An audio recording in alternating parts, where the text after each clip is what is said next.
20th century I see as the age of introspection. That was the era in which the self-help industry and therapy culture told us that the best way to discover who we are and what to do with our lives was to look inside ourselves, to gaze at our own navels.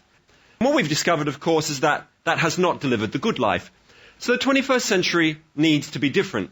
Instead of the age of introspection, we need to shift to the age of outrospection. And by outrospection, I mean the idea of discovering who you are and what to do with your life by stepping outside yourself, discovering the lives of other people, other civilizations. And the ultimate art form for the age of outrospection is empathy. I want to talk about what empathy is, why it matters, and ultimately how we can expand our empathic potential. Of course, empathy is more popular today as a concept than at any point in its history. Barack Obama has been talking for several years now about America's empathy deficit. You've got business people talking about empathy marketing. The neuroscientists are measuring the empathy parts of our brains.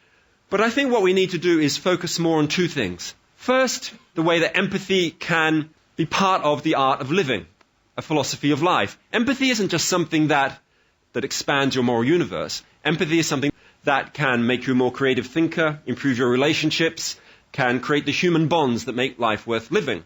But more than that, empathy is also about social change, radical social change. A lot of people think of empathy as sort of a nice, soft, fluffy concept. I think it's anything but that. I think it's actually quite dangerous because empathy can create revolution. Not one of those old-fashioned revolutions of new states, policies, governments, laws, but something much more fiery and dangerous, which is a revolution of human relationships.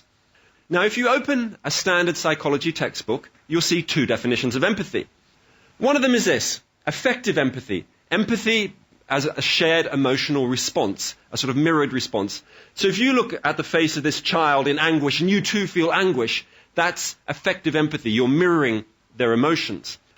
The second kind you'll find when you open your psychology textbook is this: cognitive empathy, which is about perspective taking, about stepping into somebody else's world, almost like an actor looking through the eyes of their character. It's about understanding somebody else's worldview, their beliefs, the fears, the experiences that shape how they look at the world and how they look at themselves.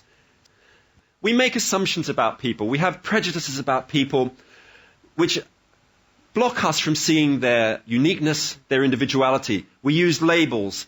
And highly empathic people get beyond that, or get beyond those labels by nurturing their